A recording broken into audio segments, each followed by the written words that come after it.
جی دیپ expert reviews YouTube channel میں خوش آمدید۔ خوش آمدید۔ آج ہم ایک ایسے موضوع پر بات کر رہے ہیں جو اکثر آپ جانتے ہیں خشک اعداد و شمار اور پیچیدہ گراف سے بھرا سمجھا جاتا ہے، جی ہاں، بالکل۔ لیکن دراصل یہ انسانی تاریخ، زندگی اور موت کی کہانی ہے۔ ہمارے پاس نائل کسٹینی کی کتاب ہے a little history of economics, بہت ہی شاندار کتاب ہے۔ اور آج کی گفتگو کا مقصد یہ جاننا ہے کہ قدیم یونان کے گھر چلانے کے اصولوں سے لے کر آج تک وہ کون سے بڑے معاشی خیالات تھے جنہوں نے ہماری دنیا کو بنایا، اور وہ آج بھی ہمارے فیصلوں پر کیسے اثر انداز ہو رہے ہیں۔ بالکل۔ لیکن گفتگو شروع کرنے سے پہلے ایک چھوٹی سی وضاحت کرنا ضروری ہے۔ جی، یہ آڈیوز مصنوعی ذہانت یعنی AI کے ذریعے تیار کی گئی ہیں۔ تو ہو سکتا ہے کہ اس میں کہیں جنس یا تلفظ کی کچھ غلطیاں ہوں۔ جی ہاں، اور یہ بھی کہ یہ آڈیوز صرف اور صرف تعلیمی مقاصد کے لیے ہیں۔ صحیح۔ تو چلیں شروع کرتے ہیں۔ جب ہم معاشیات کا لفظ سنتے ہیں تو ذہن میں کیا آتا ہے؟ Stock market, budget? عام طور پہ یہی چیزیں آتی ہیں۔ لیکن یہ کتاب ایک بہت گہرا سوال پوچھتی ہے۔ ایک امیر ملک میں پیدا ہونے والے بچے کی متوقع عمر 80 سال کیوں ہے، جبکہ مغربی افریقہ کے غریب ملک برکینا فاسو میں یہ صرف 55 سال ہے؟ یہ بہت بڑا فرق ہے۔ اور اس کا جواب کہیں نہ کہیں معاشیات میں چھپا ہے۔ یہ صرف پیسے کی کہانی نہیں، یہ مواقع کی کہانی ہے۔ بالکل، اور یہ ساری کہانی ایک بنیادی تصور سے شروع ہوتی ہے، قلت یعنی سکیرسٹی۔ قلت؟ جی، برطانوی ماہر معاشیات لائنل رابنز نے کہا تھا کہ معاشیات قلت کا مطالعہ ہے۔ اس کا مطلب یہ نہیں کہ صرف ہیرے یا سونا نایاب ہے۔ اچھا۔ ماہرین معاشیات کے لیے ہر وہ چیز قلیل ہے جس کی ہمیں خواہش ہے، لیکن وہ لامحدود مقدار میں دستیاب نہیں۔ پانی، وقت، کتابیں، یہاں تک کہ ہماری توجہ بھی۔ مطلب ہماری خواہشات کا سمندر لامحدود ہے، لیکن وسائل کا ذخیرہ محدود ہے۔ بالکل، ہم سب کچھ حاصل نہیں کر سکتے۔ اور اسی قلت کی وجہ سے ہمیں انتخاب کرنا پڑتا ہے۔ یہیں سے ایک اور بہت دلچسپ خیال سامنے آتا ہے، مواقع کی لاگت یا اپرچونٹی کاسٹ۔ جی ہاں۔ یہ صرف قیمت کے ٹیگ کی بات نہیں ہے۔ فرض کریں کہ حکومت کے پاس 1 ارب روپے ہیں اور وہ اس سے یا تو ایک نیا ہسپتال بنا سکتی ہے یا ایک نئی موٹر وے۔ صحیح۔ اگر وہ ہسپتال بنانے کا فیصلہ کرتی ہے تو اس کی اصل قیمت صرف 1 ارب روپے نہیں ہے، بلکہ وہ موٹر وے ہے جو نہیں بن سکی۔ یعنی ہر انتخاب کی ایک چھپی ہوئی قیمت ہوتی ہے، وہ بہترین متبادل جو ہم نے چھوڑ دیا۔ جی، اور یہ تصور ہماری روزمرہ کی زندگی پر بھی لاگو ہوتا ہے۔ جی ہاں، اگر کوئی اپنا وقت دفتر میں اضافی کام کرنے میں صرف کرتا ہے تو اس کی مواقع کی لاگت وہ وقت ہے جو وہ اپنے خاندان کے ساتھ گزار سکتا تھا۔ یہ معاشی سوچ کا بنیادی ستون ہے۔ تو یہ سب سوچنا شروع کہاں سے ہوا؟ ظاہر ہے یہ کوئی نیا مسئلہ تو نہیں ہے، اس کی جڑیں کہاں ملتی ہیں؟ اس کی جڑیں ہمیں قدیم یونان تک لے جاتی ہیں، اور دلچسپ بات یہ ہے کہ لفظ اکنامکس خود یونانی لفظ اوئکنومکس سے نکلا ہے۔ اوئکنومکس؟ جی، جس کا مطلب ہے گھر کے اصول یا گھر کا انتظام۔ اچھا، تو یہ بڑی معیشتوں کے بجائے گھر چلانے کے بارے میں تھا؟ شروعات وہیں سے تھی، اور اس موضوع پر سوچنے والے پہلے بڑے نام افلاطون یعنی پلیٹو اور ان کے شاگرد ارسطو یعنی ایرسٹاٹل تھے۔ افلاطون مطلب فلسفی بادشاہوں اور غار کی تمثیل والے افلاطون؟ ان کا معاشیات سے کیا تعلق تھا؟ تعلق بہت گہرا تھا۔ افلاطون ایک مثالی معاشرے کا خواب دیکھتا تھا، ایک ایسی ریاست جو بالکل منظم ہو۔ اس کے نزدیک دولت اور ذاتی ملکیت ایک بہت بڑا خطرہ تھا۔ خطرہ؟ کس کے لیے؟ خاص طور پر حکمران طبقے کے لیے، جنہیں وہ محافظ کہتا تھا۔ اس کا ماننا تھا کہ اگر حکمرانوں اور سپاہیوں کو ذاتی جائیداد رکھنے کی اجازت دی گئی تو وہ عوام کی خدمت کرنے کے بجائے اپنی جیبیں بھرنے لگیں گے۔ مطلب وہ بدعنوان ہو جائیں گے؟ بالکل۔ تو ان کا حل کیا تھا؟ سب کچھ ریاست کا ہو جائے؟ جی ہاں، افلاطون نے معاشرے کو 3 طبقوں میں تقسیم کیا۔ کونسی کی روح والے کسان اور کاریگر، جن کا کام پیداوار کرنا تھا اور انہیں ذاتی ملکیت کی اجازت تھی۔ اور باقی 2؟ پھر چاندی کی روح والے سپاہی اور سونے کی روح والے فلسفی بادشاہ۔ ان دونوں حکمرانوں طبقوں کو کوئی ذاتی ملکیت رکھنے کی اجازت نہیں تھی، نہ اپنا گھر نہ پیسہ۔ وہ ایک ساتھ رہتے، ایک ساتھ کھاتے، تاکہ وہ صرف اور صرف ریاست کی بھلائی کا سوچیں۔ جی بالکل یہی مقصد تھا۔ یہ سننے میں تو بہت مثالی لگتا ہے، لیکن کیا یہ عملی بھی ہے؟ مجھے لگتا ہے کہ افلاطون کے شاگرد ارسطو نے اس سے اختلاف کیا ہوگا۔ یقیناً کیا۔ ارسطو زیادہ عملی سوچ رکھنے والے فلسفی تھے. انہوں نے کہا کہ ذاتی ملکیت پر پابندی لگانا غیر عقیدی ہے. اور اس سے ہوگا کیا؟ اس سے معاشرے میں ہم آہنگی کے بجائے مزید جھگڑے پیدا ہوں گے. ان کا سادہ سا نقطہ یہ تھا کہ جو چیز سب کی ہوتی ہے اس کا خیال کوئی نہیں رکھتا. یہ بات تو آج بھی درست لگتی ہے. بالکل، جب لوگوں کی اپنی چیزیں ہوتی ہیں تو وہ ان کی بہتر دیکھ بھال کرتے ہیں، ان میں بہتری لاتے ہیں. اس سے مجموعی طور پر معاشرہ خوشحال ہوتا ہے. اچھا، ارسطو نے پیسے کے بارے میں بھی کچھ کہا تھا، کیونکہ تبادلے کا نظام تو اس وقت بھی تھا. جی، انہوں نے پیسے کے کردار پر بڑی اہم بات کی. انہوں نے سمجھایا کہ پیسہ بذات خود کوئی قدر نہیں رکھتا، یہ صرف تبادلے کا ایک ذریعہ ہے. اس کی کوئی مثال؟ مثال یوں ہے کہ اگر آپ جوتے بناتے ہیں اور آپ کو زیتون چاہیے تو آپ کو ایک ایسے شخص کو ڈھونڈنا پڑے گا جسے جوتوں کی ضرورت ہو اور اس کے پاس بیچنے کے لیے زیتون ہو. یہ تو بہت مشکل ہے. بہت مشکل ہے. پیسہ اس مشکل کو حل کرتا ہے. آپ جوتے بیچ کر سکے حاصل کرتے ہیں اور پھر ان سکوں سے کسی سے بھی زیتون خرید لیتے ہیں. لیکن ارسطو ایک معاملے میں بہت سخت تھے. جی ہاں، وہ منافع کمانے کی نیت سے تجارت کرنے اور خاص طور پر پیسے سے پیسہ کمانے یعنی سود پر قرض دینے کو غیر فطری سمجھتے تھے. غیر فطری؟ کیوں بلا؟ ان کے نزدیک پیسہ بچے پیدا نہیں کر سکتا، اس لیے اس پر سود لینا غلط ہے. دلچسپ. تو ارسطو نے ذاتی ملکیت اور پیسے کے عملی پہلوؤں کی بنیاد رکھ دی. لیکن پھر تاریخ نے ایک بڑا موڑ لیا اور صدیوں تک معاشی سوچ فلسفے کے بجائے مذہب کے زیر اثر آ گئی. جی ہاں، رومی سلطنت کے زوال کے بعد یورپ میں قرون وسطیٰ کا دور آیا اور چرچ کا اثر و رسوخ ہر شعبے میں پھیل گیا. معاشی زندگی کو بھی اخلاقیات اور مذہبی اصولوں کے پیمانے پر پرکھا جانے لگا. اور اس دور کے بڑے مفکر کون تھے؟ سینٹ تھامس ایکیناس جیسے مفکرین نے منصفانہ قیمت یعنی جسٹ پرائس کا تصور پیش کیا. منصفانہ قیمت؟ اس کا کیا مطلب تھا؟ کیا یہ مارکیٹ کی قیمت سے مختلف تھی؟ یہ آج کی سپلائی اور ڈیمانڈ والی قیمت سے بالکل مختلف تصور تھا. منصفانہ قیمت وہ قیمت تھی جو اخلاقی طور پر درست ہو، مطلب کوئی دھوکہ دہی نہ ہو، کوئی کسی کی مجبوری کا فائدہ نہ اٹھائے. اور سب سے بڑا معاشی گناہ کیا سمجھا جاتا تھا؟ وہی جو ارسطو کے نزدیک تھا، سود خوری. اس کی اتنی سخت مخالفت کیوں تھی؟ اس کے پیچھے ایک سادہ سی منطق تھی کہ پیسہ بانجھ ہے، وہ خود سے کچھ پیدا نہیں کر سکتا، جیسے بھیڑوں کا ریوڑ بچے پیدا کرتا ہے یا کھیت فصل اگاتا ہے. اچھا.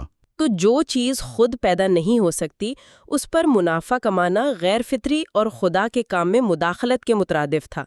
ایک مشہور کہانی تھی کہ ایک سود خور جب مرا تو اسے جہنم میں لے جایا گیا. اور وہاں کیا ہوا؟ وہاں فرشتے اس کے منہ میں پگھلے ہوئے جلتے ہوئے سکے ٹھوس رہے تھے، یہ کہتے ہوئے کہ تمہیں سکوں سے محبت تھی تو اب انہیں کھاؤ. یہ تو بہت شدید ہے. لیکن پھر دنیا بدلی. وینس اور فلورنس جیسے شہروں میں تجارت اور بینکنگ نے فروغ پایا. کیا ان نظریات کو چیلنج نہیں کیا گیا؟ بالکل چیلنج کیا گیا. جیسے جیسے تجارت بڑھی، تاجروں اور بینکروں کی ضرورت اور اہمیت بھی بڑھی. قرض کے بغیر بڑے تجارتی سفر ممکن نہیں تھے. تو پھر رویے بدلنے لگے. آہستہ آہستہ. ایک وقت تھا جب ایک پوپ نے کہا تھا کہ ایک تاجر شاید ہی کبھی خدا کو خوش کر سکے، لیکن صدیوں بعد ایک امیر تاجر کو مرنے کے بعد سینٹ یعنی ولی کا درجہ دے دیا گیا. یہ تو ایک بہت بڑی تبدیلی ہے، بہت بڑی.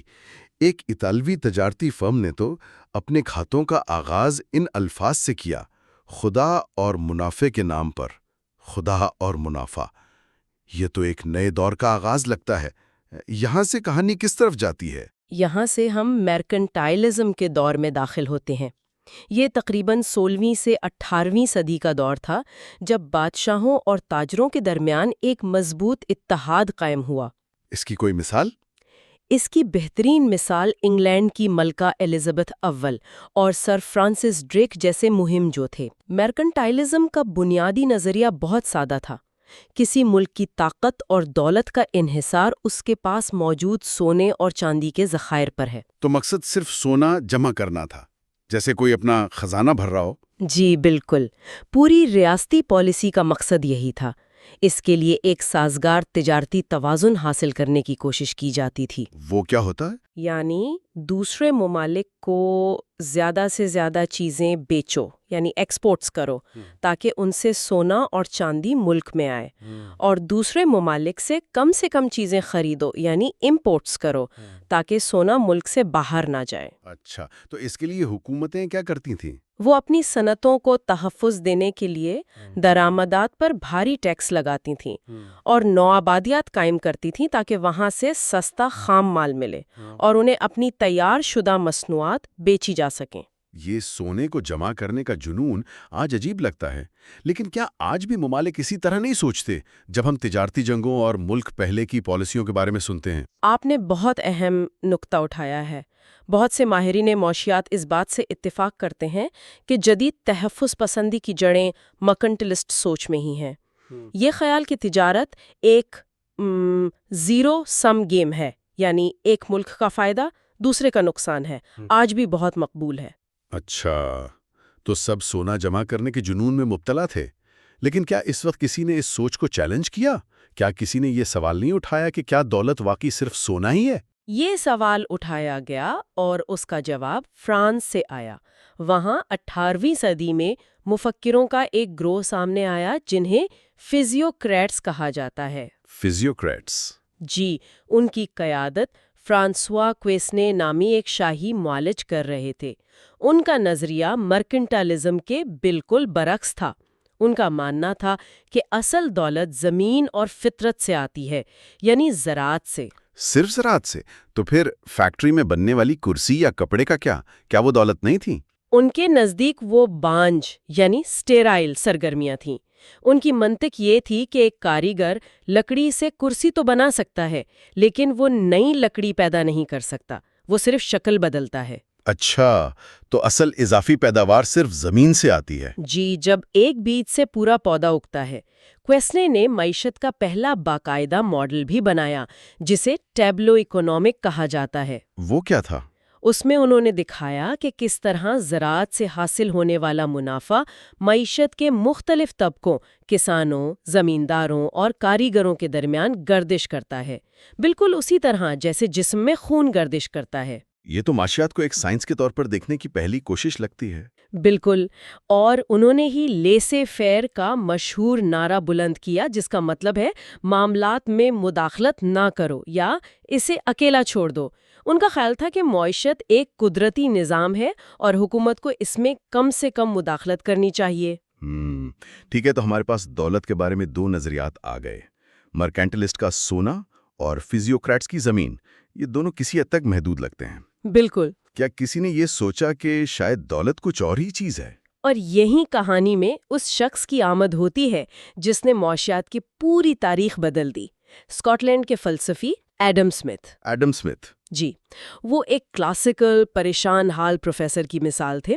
کہا جاتا ہے کہ وہ اکثر اپنے خیالات میں اتنا کھو جاتے تھے کہ ایک صبح وہ اپنے نائٹ گاؤن میں ہی گھر سے نکلے اور باتیں کرتے کرتے 12 میل دور دوسرے قصبے تک پہنچ گئے۔ باقی؟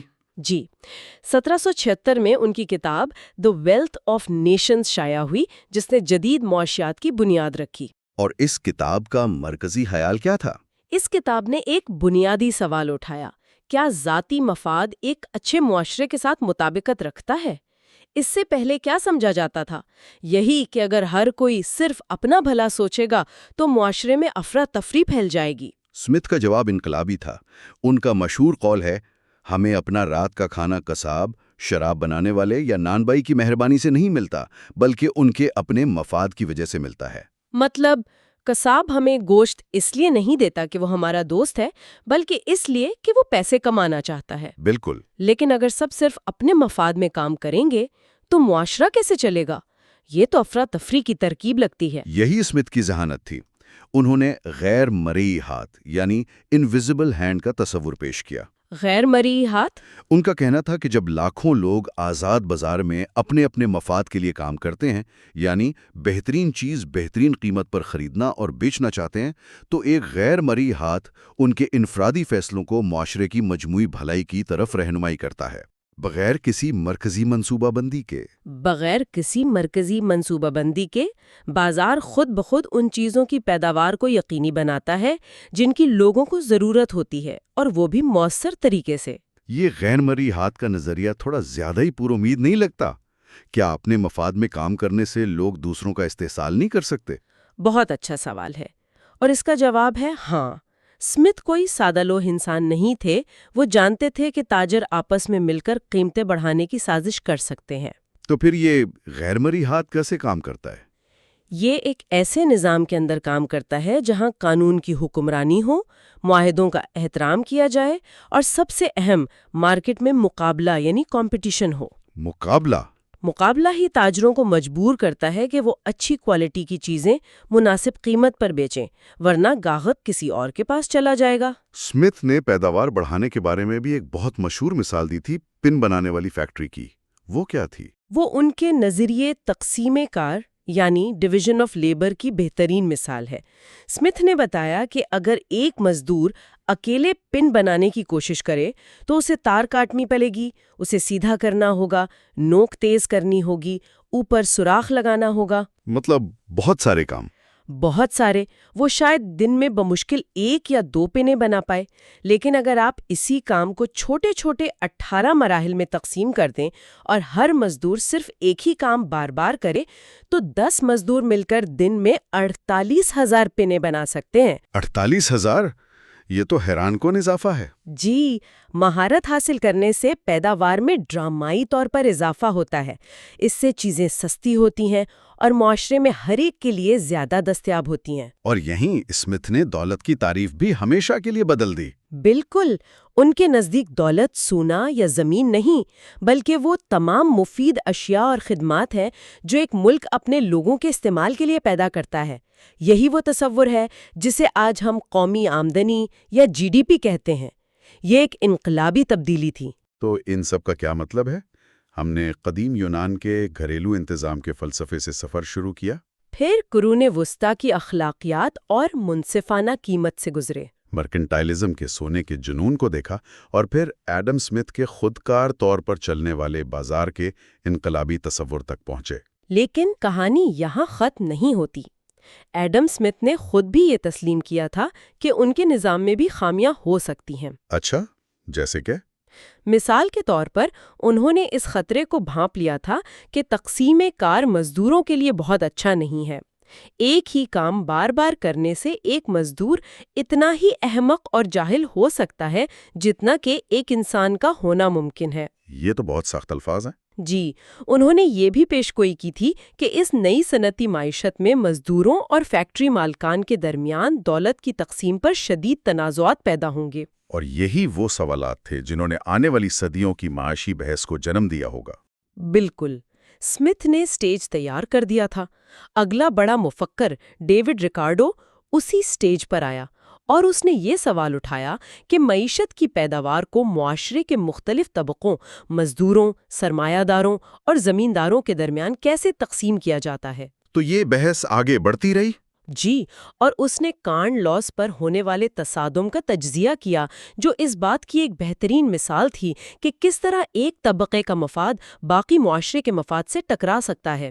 تو یہ سفر ہمیں دکھاتا ہے کہ معاشی نظریات کوئی آسمان سے اتری ہوئی آفاقی سچائیاں نہیں ہیں، بلکہ یہ ہمیشہ اپنے وقت کے مخصوص مسائل کا جواب ہوتے ہیں۔ جی بالکل۔ یونانیوں سے شروع ہونے والی یہ بحث کہ قلت سے نمٹنے کے لیے معاشرے کو کیسے منظم کیا جائے، آج بھی پوری شدت سے جاری ہے۔ اور جب ہم اپنی پیچیدہ عالمی معیشت کو دیکھتے ہیں تو سوچنے کی بات یہ ہے کہ افلاطون، ارسطو اور ایڈم اسمتھ کے ان پرانے نظریات میں سے کون سے آج بھی ہمارے ارد گرد گونج رہے ہیں، اور کون سے نئے غیر مرمئی ہاتھ ہیں جو ہماری دنیا کو تشکیل دے رہے ہیں، شاید ہمارے جانے بغیر۔ پچھلی بار ہم نے ایڈم اسمتھ اور آزاد منڈی کے بنیادی اصولوں پر بات کی تھی کہ کیسے ایک نادیدہ ہاتھ پورے نظام کو چلاتا ہے۔ لیکن آج ہم اس کہانی کو آگے بڑھا کر 19ویں صدی میں داخل ہو رہے ہیں۔ یہ ایک ایسا دور تھا جہاں ایک طرف بھاپ کے انجن چل رہے تھے، نئی فیکٹریاں لگ رہی تھیں اور کچھ لوگ ناقابل یقین حد تک امیر ہو رہے تھے۔ وہیں دوسری طرف لاکھوں لوگ فیکٹریوں کے دھوئیں میں شدید غربت کی زندگی گزار رہے تھے۔ تو یہ وہ وقت تھا جب لوگوں نے رک کر سوچنا شروع کیا کہ کیا یہی وہ بہترین نظام ہے جس کا ہم سے وعدہ کیا گیا تھا؟ بالکل صحیح کہا آپ نے۔ یہ تضاد اتنا شدید تھا کہ اس نے بہت گہرے سوالات کو جنم دیا۔ اور ان سوالات کے جواب میں کچھ ایسے خیالات سامنے آئے جو نہ صرف انقلابی تھے بلکہ بعض اوقات بہت ہی عجیب و غریب بھی تھے۔ آج ہم جن ذرائع کا جائزہ لیں گے وہ ہمیں ایک ایسی فکری جنگ کے میدان میں لے جائیں گے جہاں ایک طرف مثالی دنیا کے خواب تھے، دوسری طرف انقلاب کا منشور لکھا جا رہا تھا، اور تیسری طرف کچھ لوگ اسی نظام کو مزید سائنسی بنانے کی کوشش کر رہے تھے۔ تو چلیں اس فکری جنگ کی تہیں کھولتے ہیں، دیکھتے ہیں کہ سرمایہ داری پر ابتدائی تنقید کیسی تھی اور اس کے جواب میں کون سے نئے نظریات سامنے آئے۔ تو شروعات کچھ ایسے مفکرین سے ہوتی ہیں جو صنعتی معاشرے کی حالت زار دیکھ کر مایوس ہو گئے تھے۔ انہوں نے سوچا کہ اس نظام میں چھوٹی موٹی مرمت سے کام نہیں چلے گا، اسے جڑ سے اکھاڑنا ہوگا اور ایک بالکل نیا معاشرہ بنانا ہوگا۔ انہیں ہم یوٹوپین یا خیالی سوشلسٹ کہتے ہیں۔ جی، اور ان میں سب سے دلچسپ کردار شاید چارلز فوریر کا تھا۔ وہ صنعتی شہروں کی گندگی اور بے ترتیبی سے نفرت کرتی تھی۔ وہ ایک منظم، خوبصورت دنیا کا خواب دیکھتی تھی۔ ان کے تصور میں لوگ فیلنسٹریز نامی کمیونٹیز میں رہتے۔ یہ بڑے ہوٹلوں کی طرح ہوتی جن میں اوپرا ہاؤس، لائبریریاں، سب کچھ ہوتا۔ اور سب سے اہم بات یہ تھی کہ کام کسی پر تھوپا نہیں جاتا، بلکہ ہر کوئی اپنی پسند کا کام کرتا۔ مطلب اگر آپ کو پھول پسند ہے تو آپ گلاب اگائیں۔ بالکل۔ اگر آپ کو جانور اچھے لگتے ہیں تو آپ مرغیاں پالیں، اور اگر آپ کو میوزک کا شوق ہے تو آپ اوپرا پروڈیوس کریں۔ اچھا، یہ تو بہت اچھا لگ رہا ہے۔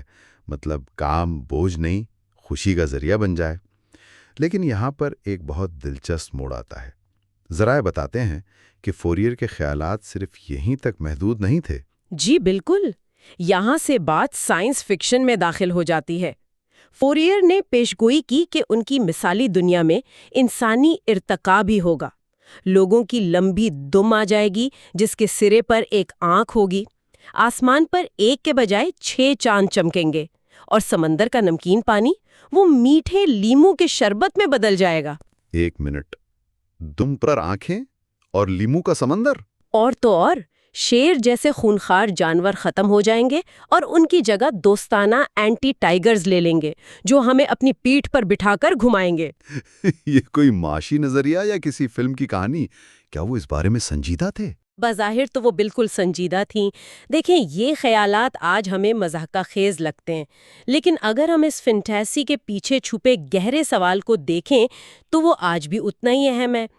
ہم ایک ایسا معاشرہ کیسے بنائیں جہاں کام ہماری شخصیت کے ہر پہلو کو ظاہر کرنے کا موقع دے، نہ کہ اسے کچل دے؟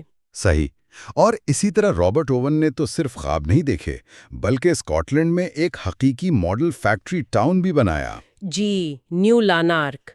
وہاں کام کے اوقات کم تھے، بچوں کے لیے اسکول تھے، صفائی کا بہترین انتظام تھا۔ میں نے پڑھا ہے کہ وہاں ہر مزدور کی مشین کے اوپر ایک سائلنٹ مانیٹر لٹکا ہوتا تھا۔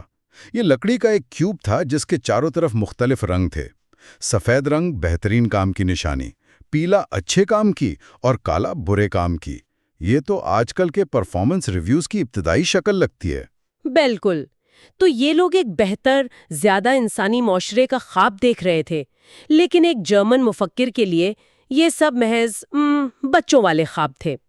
اس کا ماننا تھا کہ تبدیلی میٹھے خوابوں سے نہیں بلکہ ایک خونی انقلاب سے آئے گی۔ اور یہاں کارل مارکس کی انٹری ہوتی ہے۔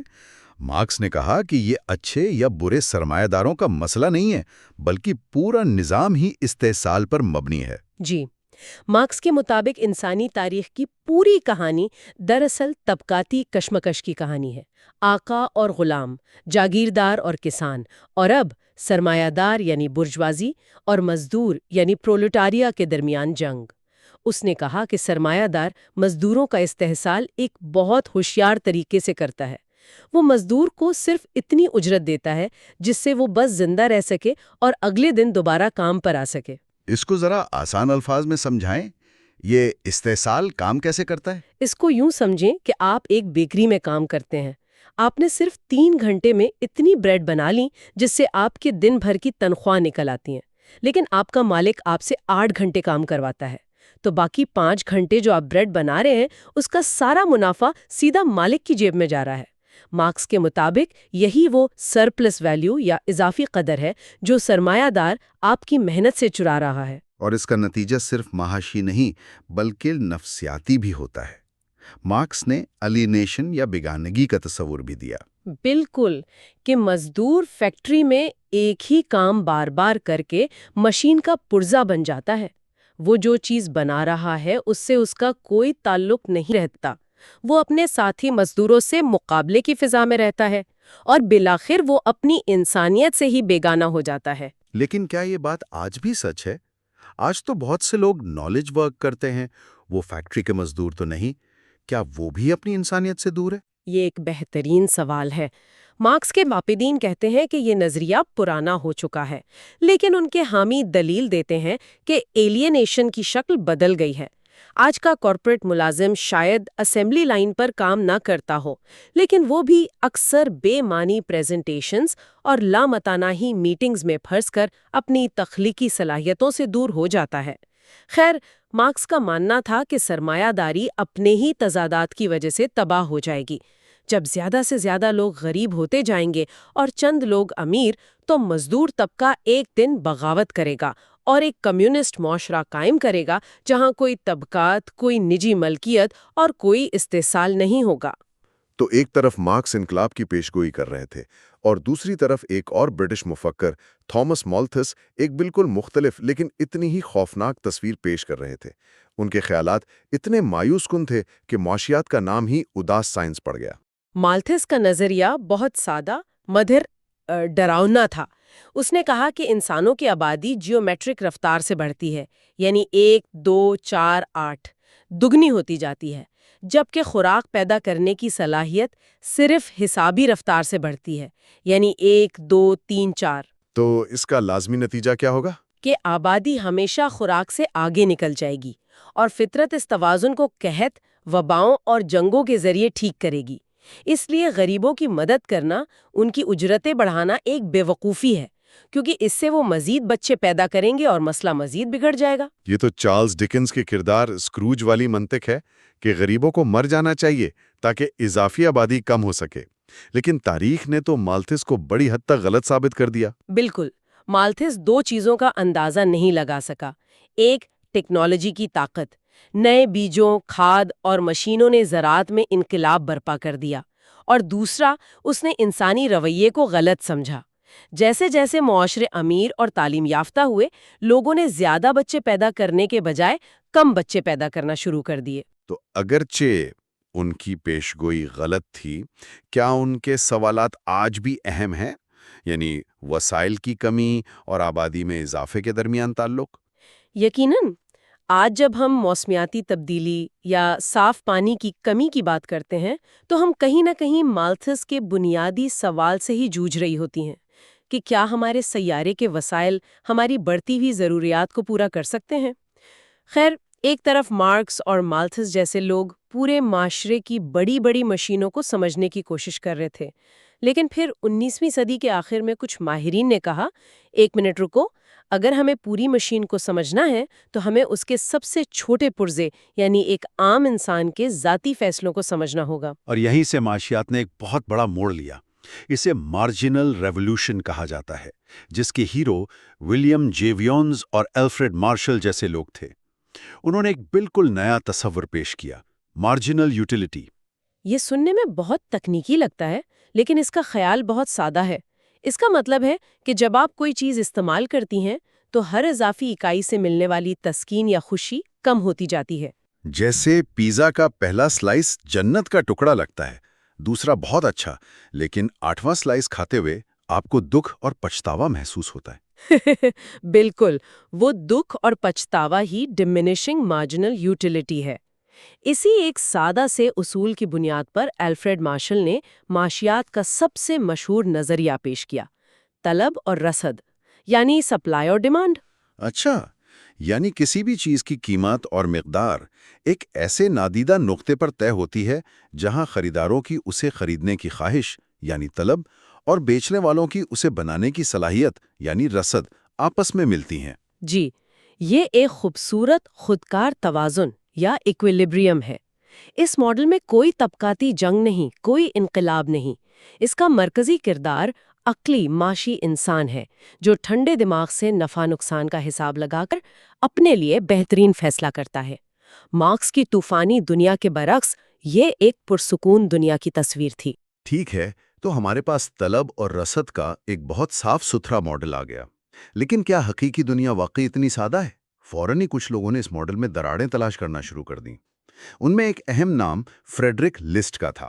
لسٹ ایک جرمن ماہر معاشیات تھیں اور انہوں نے ایڈم اسمتھ کے آزاد تجارت کے نظریے کو براہ راست چیلنج کیا۔ اسمتھ کا کہنا تھا کہ ہر ملک کو وہ چیز بنانی چاہیے جس میں اسے مہارت حاصل ہو۔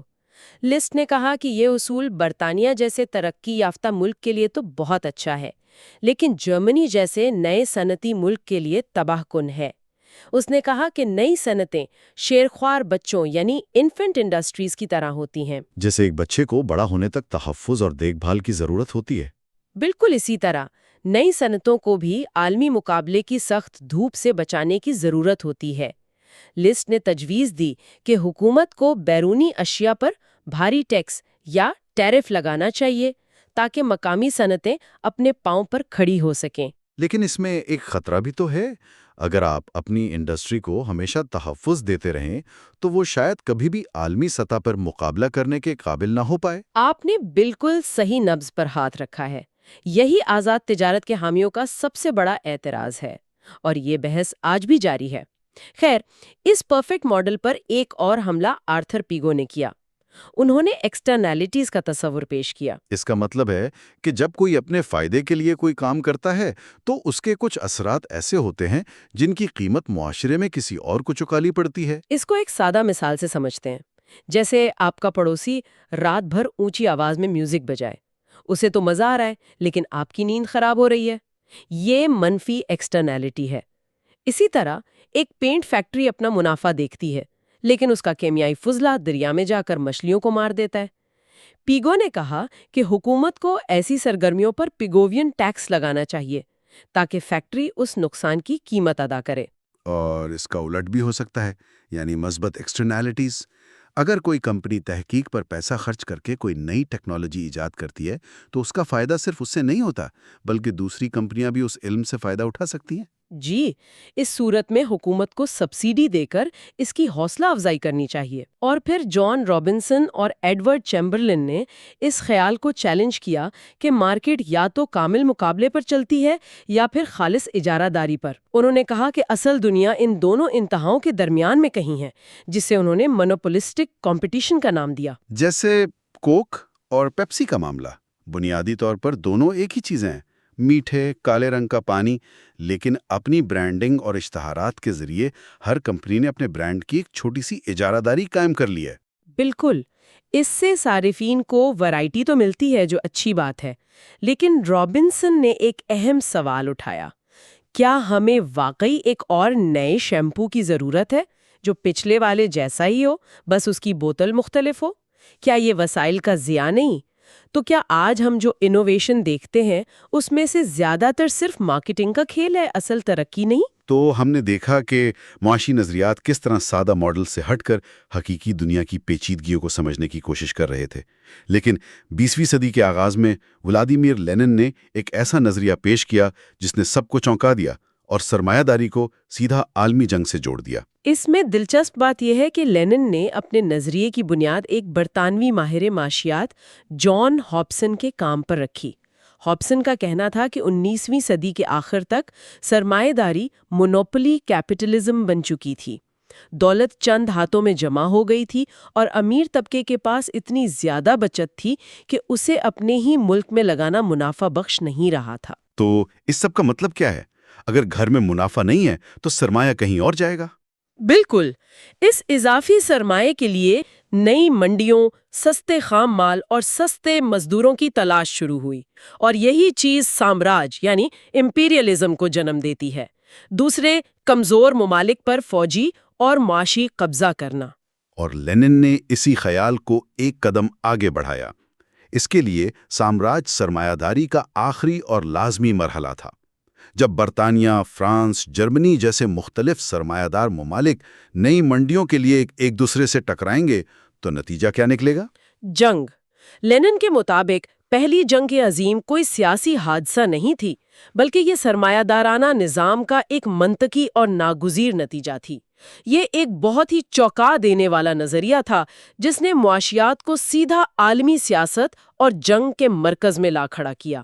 تو آج ہم نے 19ویں اور 20ویں صدی کے معاشی نظریات کے ایک طوفانی سمندر میں غوطہ لگایا۔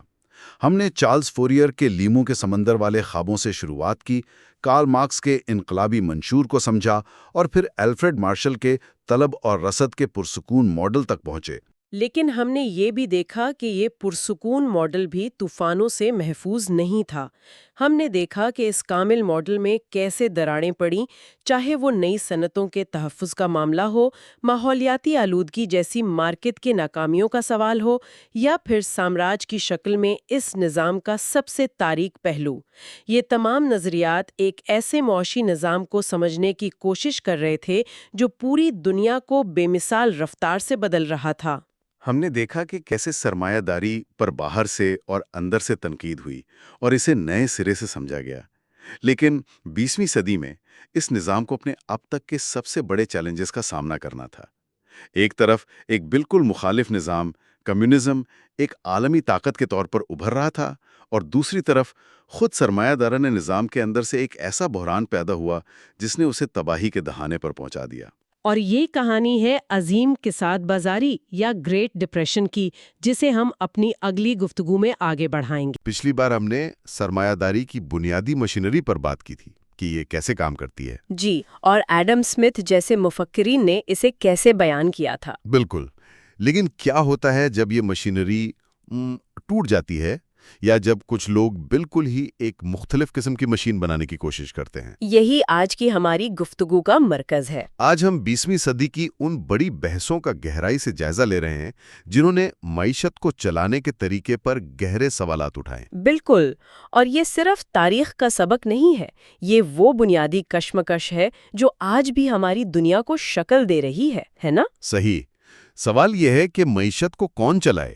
کیا مارکیٹ کی آزاد قوتیں یا پھر حکومت کا سوچا سمجھا منصوبہ؟ اور ہمارے ذرائع کی مدد سے ہم دیکھیں گے کہ کس طرح تین بہت ہی ذہین لیکن بالکل مختلف سوچ رکھنے والے مفکرین نے ان سوالوں کے جوابات دیے۔ تو آئیے اس فکری جنگ کے میدان میں اترتے ہیں۔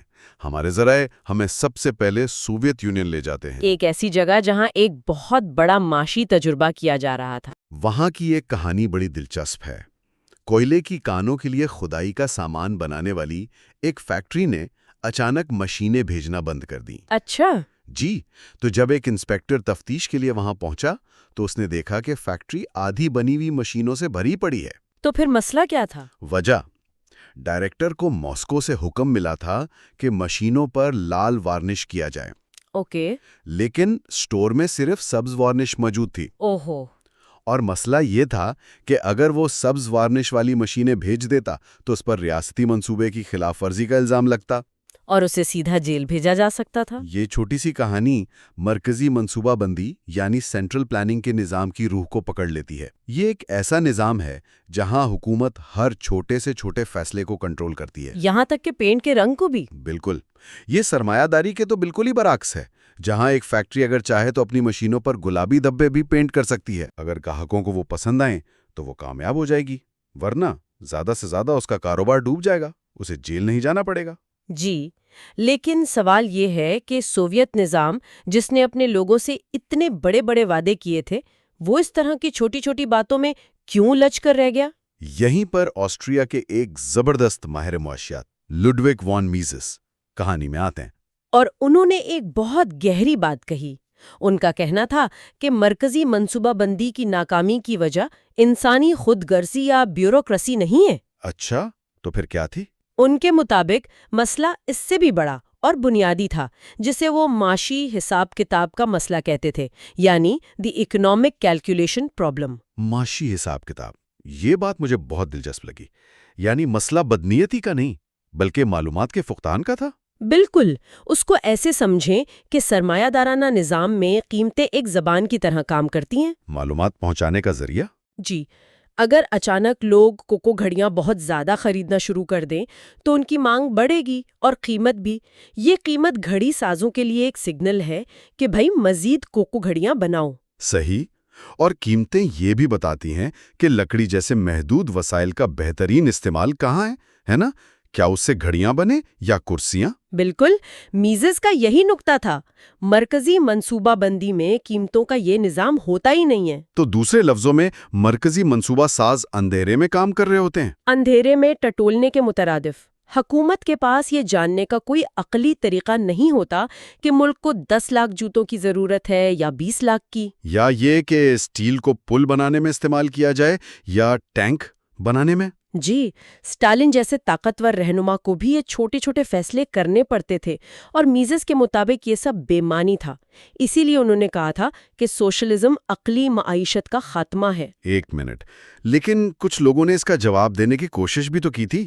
ہمارے ذرائع میں آسکر لانگے اور آبا لرنر کا ذکر ہے۔ جی، انہوں نے کہا کہ مرکزی منصوبہ ساز ریاضی کی مساواتیں، مطلب میتھمیٹیکل ایکویشنز حل کر کے صحیح قیمتیں معلوم کر سکتے ہیں۔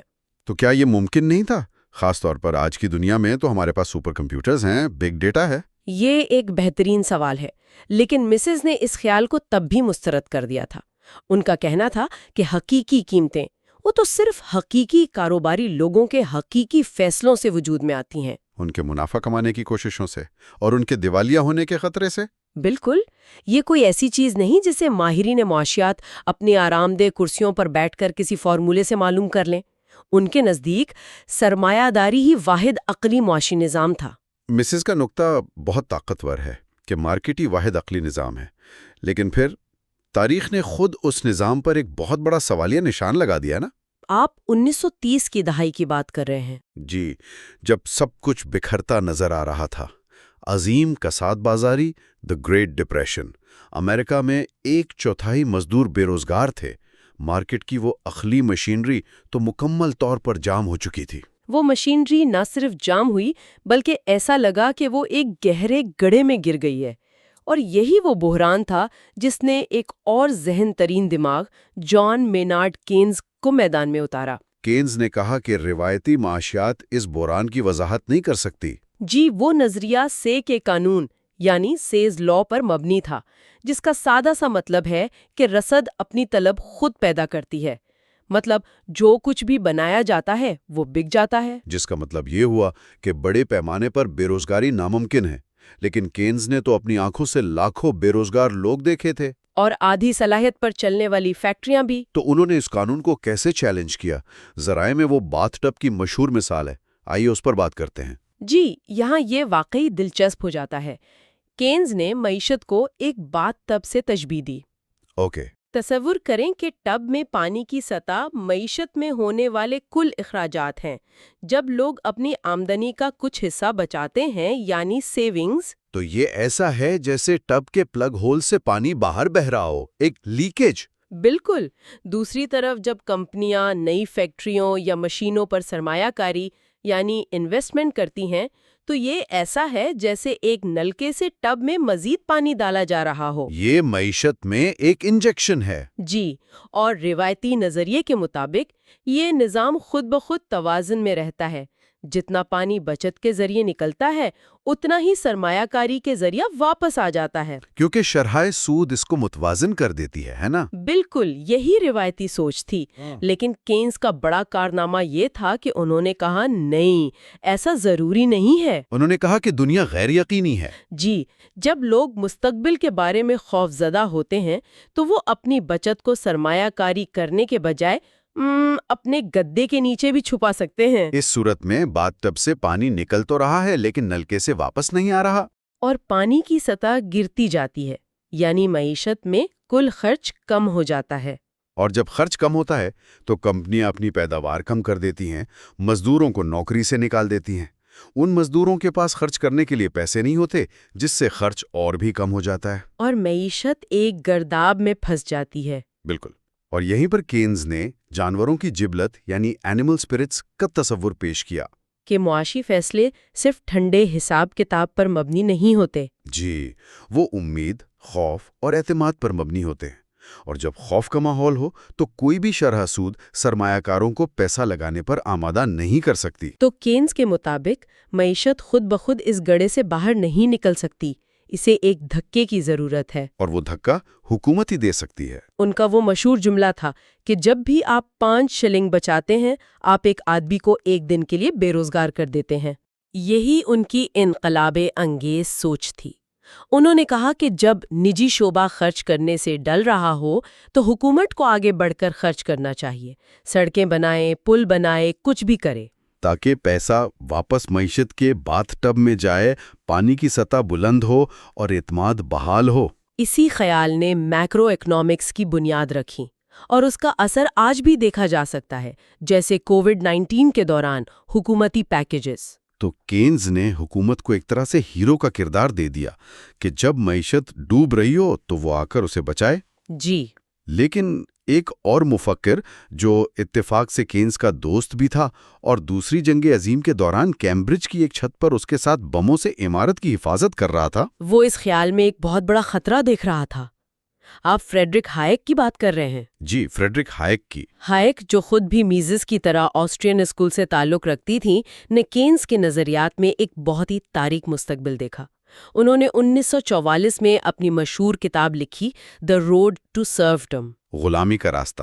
اس میں انہوں نے خبردار کیا کہ حکومتی منصوبہ بندی، چاہے وہ کتنی ہی نیک نیتی سے کیوں نہ کی جائے، بالآخر لوگوں کو ان کی آزادی سے محروم کر دیتی ہے۔ لیکن یہ ایک بہت چونکا دینے والا دعویٰ تھا، خاص طور پر اس وقت جب وہ جمہوری برطانیہ کا موازنہ نازی جرمنی سے کر رہے تھے۔ ظاہر ہے یہ ایک بہت بڑی بات تھی۔ مطلب یہ کہنا کہ حکومتی مداخلت ہمیں آمریت کی طرف لے جائے گی، یہ کچھ زیادہ ہی مایوس کن نہیں لگتا؟ یہ ایک بہت اہم سوال ہے اور ہائیک کے نقطۂ نظر کو سمجھنے کے لیے ضروری ہے۔ ان کا استدلال ایک زنجیر کی طرح تھا۔ وہ کہتے تھے کہ جب حکومت معاشیت کو کنٹرول کرنے کا فیصلہ کرتی ہے تو اسے ایک متفقہ منصوبے کی ضرورت ہوتی ہے۔ ملک کے لیے کیا بہتر ہے؟ جی، لیکن مسئلہ یہ ہے کہ لوگوں کی خواہشات اور ترجیحیں مختلف ہوتی ہیں۔ کچھ لوگ زیادہ آرٹ گیلریاں چاہتے ہیں، کچھ زیادہ سوئمنگ پول۔ اور ایک ہی منصوبے میں سب کی خواہشات تو پوری نہیں ہو سکتی۔ بالکل، تو حکومت کو انتخاب کرنا پڑتا ہے۔ وہ کچھ لوگوں کی خواہشات کو دوسروں پر ترجیح دیتی ہے اور اس منصوبے کو نافذ کرنے کے لیے اسے لوگوں پر اپنی مرضی مسلط کرنی پڑتی ہے۔ اچھا، وہ آپ کو بتانا شروع کر دیتی ہے کہ آپ کہاں کام کریں گے، آپ کیا خریدیں گے، آپ کی تنخواہ کیا ہوگی۔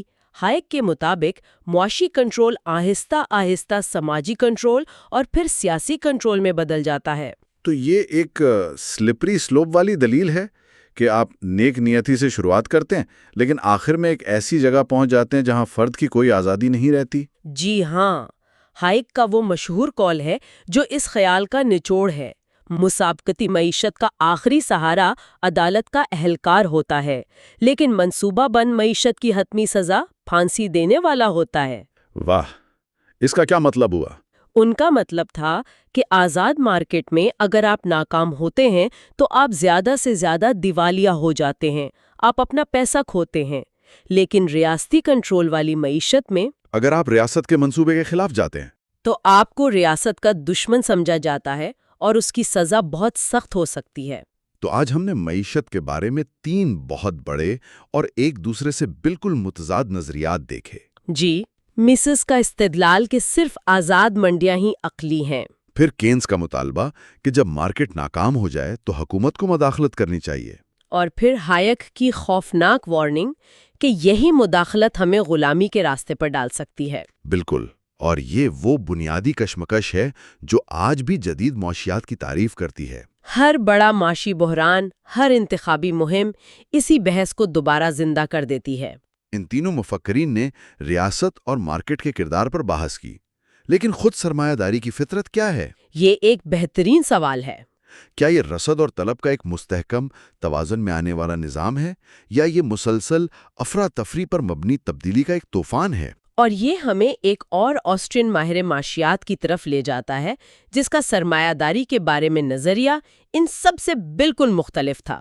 ایک ایسا نظریہ جس میں سرمایہ داری کو ایک نہ ختم ہونے والے تخلیقی تباہی یعنی کریٹو ڈسٹرکشن کے طوفان کے طور پر دیکھا گیا۔ ہم اس پر اور اس پر کے اس نظام کے اندر ہمارے اپنے انتخاب کو کیا چیز چلاتی ہے، اگلی بار بات کریں گے۔ تو دوسری جنگ عظیم کے بعد کا جو دور تھا، کہہ سکتے ہیں کہ دنیا نے جیسے گہرا سانس لیا۔ بالکل، ایک نئی شروعات تھی۔ ہاں، ایک تباہی کے بعد امید کا دور شروع ہوا، اور معیشتیں خیر وہ تو ایسی تیزی سے بڑھ رہی تھیں جیسے جنگل میں پودے بارش کے بعد نکلتے ہیں۔ بالکل، اسی لیے اسے اکثر معاشی ترقی کا سنہرا دور بھی کہتے ہیں۔ اور دیکھیں، معاشی ترقی کو سمجھنے کا ایک بڑا دلچسپ طریقہ ہے۔ جی، اس سے ایک بڑھتے ہوئے بچے کی طرح سوچے۔ اچھا، وہ کیسے؟ جیسے ایک بچہ ہر سال لمبا ہوتا ہے، مضبوط ہوتا ہے، زیادہ چیزیں کرنے کے قابل ہو جاتا ہے نا؟ جی، اسی طرح معیشتیں بھی بڑی ہوتی ہیں اور زیادہ سامان اور خدمات پیدا کرنے کے قابل ہو جاتی ہیں۔ اور اس دور کے ایک بہت بڑے معاشی مفکر رابرٹ سولو، انہوں نے ایک بہت اہم بات کہی۔ انہوں نے کہا کہ یہ ترقی صرف زیادہ مشینیں لگانے یا زیادہ مزدور بھرتی کرنے سے نہیں آتی۔ نہیں، بلکہ اس کا اصل انجن ٹیکنالوجی کی بہتری ہے۔ جی، یعنی نئی ایجادات اور کام کرنے کے بہتر طریقے۔ لیکن اس وقت معاشی ماہرین کے لیے بڑا سوال یہ نہیں تھا کہ ترقی کیسے ہو۔ وہ تو ہو رہی تھی۔ وہ تو ہو رہی تھی، بالکل۔ بڑا سوال یہ تھا کہ اس ترقی کی رفتار کو قابو میں کیسے رکھا جائے۔ اور سب سے بڑا خوف کیا تھا؟ سب سے بڑا خوف تھا 1930 کی دہائی کی گریٹ ڈپریشن جیسی تباہ کن کے ساتھ بازاری کا۔ جب لاکھوں لوگ بے روزگار ہو گئے تھے اور پوری دنیا کی معیشت بیٹھ گئی تھی۔ جی، وہ اس خوف سے نکلنا چاہتے تھے، اور اس دور میں اس سوال کا جواب وہ صرف ایک شخص کے پاس نظر آتا تھا جس کے نظریات ہر طرف چھائے ہوئے تھے۔ جان مینارڈ کینز۔ جان مینارڈ کینز۔ کینز کا نام تو معیشت کی دنیا میں آج بھی بہت بڑا ہے۔ ان کا بنیادی خیال کیا تھا؟ وہ اس خوف سے کیسے نمٹنا چاہتے تھے؟ دیکھیں، کینز کا مرکزی نقطہ بڑا انقلابی تھا۔ انہوں نے کہا کہ یہ سوچنا چھوڑ دیں کہ آزاد منڈی یعنی فری مارکیٹ ہمیشہ خود کو خود ٹھیک کر لیتی ہے۔ اچھا، ان کے مطابق مارکیٹ کبھی کبھی بری طرح پھنس سکتی ہے، اور ایسے میں اسے باہر نکالنے کے لیے حکومت کو آگے آنا پڑتا ہے۔ اور اسے سمجھانے کے لیے انہوں نے ایک مثال بھی استعمال کی۔ جی، ان کے حامیوں نے ایک بڑی شاندار مثال استعمال کی۔ معیشت ایک باتھ ٹب کی طرح ہے۔ Bath tub? یہ تو دلچسپ ہے، اس کا کیا مطلب ہے؟ آپ سوچیں کہ ٹب میں پانی کی سطح معیشت میں ہونے والی کل سرگرمی یا خرچ کی مقدار ہے۔ ٹھیک ہے۔ جب لوگ اور کمپنیاں پیسہ خرچ کرتی ہیں تو یہ ایسا ہے جیسے آپ کب میں نل کھول رہے ہیں اور پانی بھر رہا ہے۔ یعنی معاشی سرگرمی بڑھ رہی ہے۔ بالکل، لیکن اس ٹب میں ایک لیک بھی ہے، ایک سوراخ، اور وہ سوراخ ہے بچت یا سیونگز۔ یعنی جب لوگ اپنی آمدنی کا کچھ حصہ خرچ کرنے کے بجائے بچا لیتے ہیں تو وہ پیسہ معیشت کے بہاؤ سے باہر نکل جاتا ہے۔ اچھا، تو نل سے پانی آ رہا ہے یعنی سرمایہ کاری اور خرچ ہو رہا ہے، جی، اور سوراخ سے پانی نکل رہا ہے یعنی لوگ بچت کر رہے ہیں۔ تو جب تک دونوں برابر ہیں پانی کی سطح ٹھیک رہے گی۔ صحیح۔ لیکن اگر لوگ بچت زیادہ کرنے لگیں اور خرچ کم کریں تو ٹب خالی ہونا شروع ہو جائے گا۔ بالکل، یہی کینز کا نقطہ تھا۔ ان کے مطابق بحران تب آتا ہے جب بچت یعنی پانی کا اخراج سرمایہ کاری سے زیادہ ہو جائے، ٹب میں پانی کی سطح گرنے لگتی ہے۔ اور معاشی سرگرمی کم ہو جاتی ہے۔ کمپنیاں سامان بنانا کم کر دیتی ہیں، لوگوں کو نوکریوں سے نکالنا شروع کر دیتی ہیں، اور کے ساتھ بازاری چھا جاتی ہے۔ تو کینز کے مطابق گریٹ ڈپریشن یہی تھا۔ ایک ایسا باتھ ٹب جس کا پانی تقریباً سارا بہہ چکا تھا۔ تو اگر معیشت کا باتھ ٹب خالی ہو رہا ہو تو کینز کے مطابق حکومت اسے دوبارہ کیسے بھر سکتی ہے؟ یہاں حکومت کے پاس دو بڑے اوزار ہیں۔ پہلا اور کینز کا پسندیدہ اوزار ہے مالیاتی پالیسی یا فسکل پالیسی۔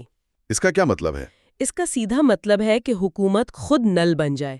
وہ یا تو خود پیسہ خرچ کرنا شروع کر دے، جیسے سڑکیں بنانا، پل تعمیر کرنا، ہسپتال اور سکول بنانا۔ جی، جس سے لوگوں کو روزگار ملے اور پیسہ واپس معاشیت میں آ جائے، یا پھر وہ لوگوں اور کمپنیوں پر ٹیکس کم کر دے، تاکہ ان کی جیبوں میں زیادہ پیسہ بچے اور وہ اسے خرچ کریں۔ بالکل۔ اچھا، تو یہ ضرب آور اثر یا ملٹی پلائر ایفیکٹ والا تصور بھی یہیں سے آتا ہے؟